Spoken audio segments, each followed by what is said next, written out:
দিয়েছি। ঠিক আছে স্যার, আপনার যে দাবি, আপনার যে পরামর্শ, এটা কিন্তু এটা আপনার স্যার বিটিআরসি গ্রহণ করেছে, তাই না? ঠিক আছে, তো এখন আপনি ছিল স্যার, এই জন্য হ্যাঁ, আমি এটা বললাম যে ঘটনা আমি এটা দেখছি। বলেন, এখন বলেন। এখন প্রশ্ন আছে স্যার, এই যে আমি 4টা কার্ড নিয়ে আসছি বিভিন্ন কোম্পানির, যেখানে লেখা আছে 2 দিন মেয়াদ, 19 টাকায় 2 দিন মেয়াদ। এটা হচ্ছে বাংলা লিঙ্ক। এখন আছে 19 টাকায় আপনার 24 ঘন্টা মেয়াদ রবি, আর এয়ারটেল আছে 19 টাকায় 31 দিন 3 দিন মেয়াদ, আর এই গ্রামীণে 2 দিন মেয়াদ। আমার প্রশ্ন হচ্ছে এই জিনিসগুলো কি স্যার পচা যায়?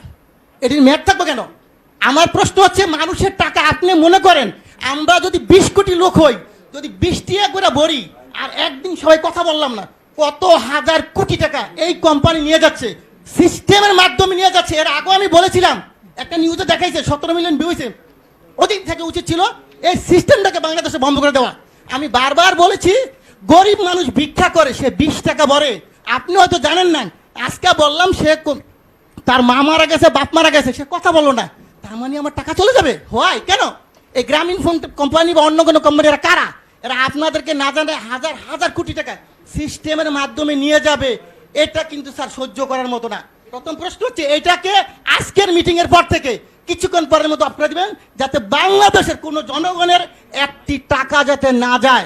এটা আমার দাবি। কত হাজার কোটি টাকা আপনি এই ব্যবসাটা আমাকে দেন, লাইসেন্সটা আমাকে দেন। আমার যে ব্যবসায়ী আছে 15 লক্ষ বাংলাদেশ, আমি কিন্তু লাইসেন্সদারি প্রতিষ্ঠান, আমার এফবিসিসি এর মেম্বার। এই লাইসেন্সটা আমাকে দেন, আমি বাংলাদেশে ব্যবসা করি। এই টাকা আপনার সরকারি খাতে কত টাকা লাগে আমি দিব, এই কোম্পানিকে পাচার করার জন্য দিব না স্যার। এই জনগণের টাকা পাচার করে তারা নিয়ে যাবে, এটা আমি দিতে রাজি না। যদি আমাকে মেরে ফেলেন কোনো আপত্তি নেই। সো এই টাকা পাচার করার কোনো সিস্টেম নাই স্যার। আরেকটা জিনিস আপনাকে বলবো স্যার, আপনি যদি আজকে পেয়েছে আমি ভাগ্যবান যে আপনি শুনবেন। আমরা যখন এই ব্যবসা শুরু করি 27 টাকা কমিশন ছিল, 27 টাকা। স্যার সরকারি কর্মকর্তা যিনি 2000 টাকা বেতন হয়েছে, তার বেতন এখন 20,000 টাকা। কিন্তু এখন কত স্যার? আমাদের কিন্তু সেই 27 টাকাই রাখছেন। আমাদের কি কমিশন বাড়বে না স্যার? আমার প্রশ্ন হচ্ছে আপনারা অবশ্যই একটু কমিশনের ব্যাপার ব্যবস্থা করেন, যে যাদের একটু ব্যবসা করে তারা। আমরা সবাই শিক্ষিত ছেলে স্যার, এখানে প্রায় 15 লক্ষ ব্যবসা করি।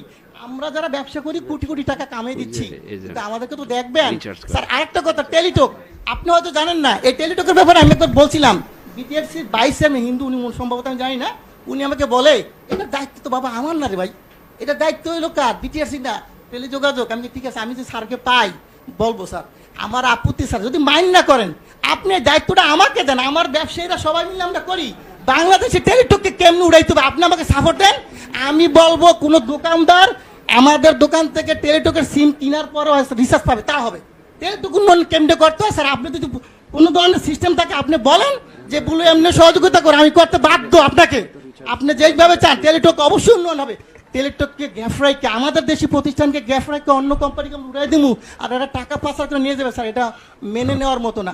আচ্ছা, অবশ্যই আমি চাবো, আমি অনেক কথা বলতাম স্যার, কিন্তু আজকে বললাম না। এই বিষয়টা আমি চাই যে আপনি টেলিটকের উন্নয়ন করেন, দেশের টাকা দেশে থাকুক। আর এই গ্রামীণ কোম্পানি বা অন্যান্য কোম্পানি মিনিট যে সিস্টেম করে নিয়ে যাচ্ছে, এটা স্যার বন্ধ করে দেয়।